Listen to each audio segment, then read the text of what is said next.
여러분 안녕하세요. 찾아가는 새벽기도 시카고 예수사랑교회 조선영 목사입니다. 오늘도 어김없이 찾아오시는 주님의 은혜와 평강이 저와 여러분의 삶의 종일 풍성하기를 기도합니다. 찾아가는 새벽기도는 연합감리교회 묵상지 기쁨의 언덕으로를 말씀 본문으로 사용하고 있습니다. 오늘 말씀은 예레미야 애가 4장 11절에서 14절까지 말씀입니다. 제가 읽어드리지요.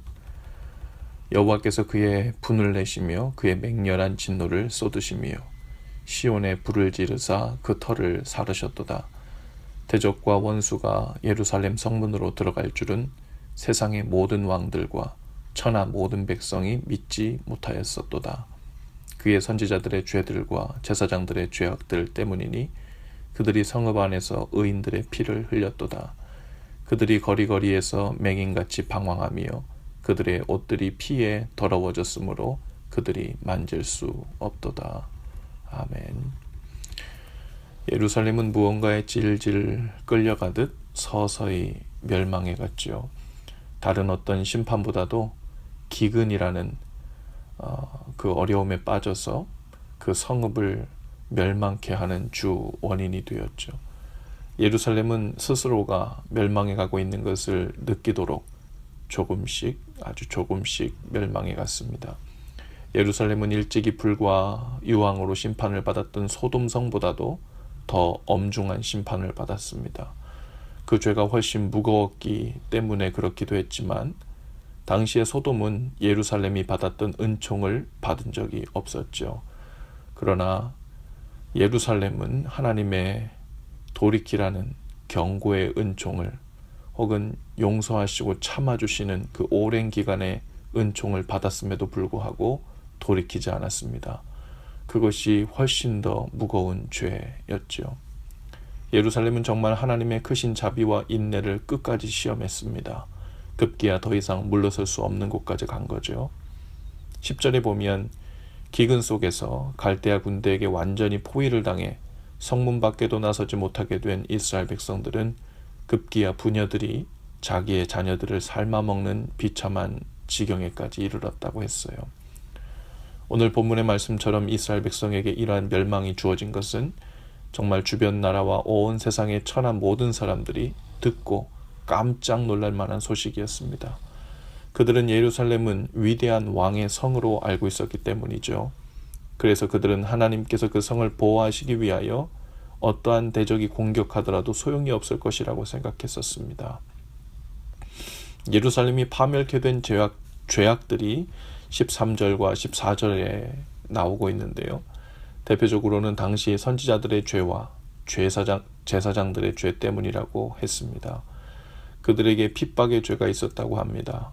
거짓 선지자들과 부패한 제사장들은 성읍 중에서 의인의 피를 흘리는 일에 하나가 되었다고 했습니다. 마치 무죄한 예수 그리스도를 죄인으로 둔갑시켜 피를 흘리게 하고 죽이려고 모의하고 합의했던 그러한 일들이 일반 백성들 사이에서도 비일비재하게 일어났죠. 또 그들은 자신들의 아이를 불 속에 던져 제물로 드리는 몰록의 제사를 부추겼죠.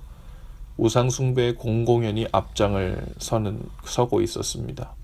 물론 우상을 숭배하고 하나님의 계속되는 경고를 무시하고 그 말씀을 따르지 않는 백성들에게도 죄가 있었지만 하나님의 말씀을 맡은 제사장들과 선지자들에게 더 엄중한 책임이 따르고 있었습니다. 우리는 모두 하나님의 자녀라는 신분을 가지고 있죠. 그러나 동시에 하나님께로부터 말씀, 즉 복음을 맡은 사람들입니다.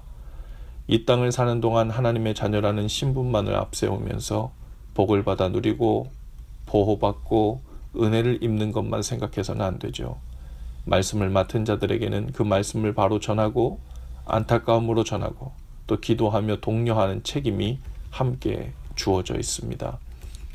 몰록에게 제사하기 위해서 자신의 자녀들을 불 속에 던져넣는 희생을 감수하는 그런 말도 안 되는 형편이 급기야 멸망의 길로 들어서는 지름길이 된 것입니다. 이제는 감히 상상할 수도 없을 정도로 끔찍하지만 그들 자신의 손으로 자녀를 삶아 잡아먹는 말도 안 되는 상황에 치닫게 된 거죠. 그러나 그들은 이미 우상신에게 자신들의 자녀를 그런 식으로 내어주고 있었던 겁니다.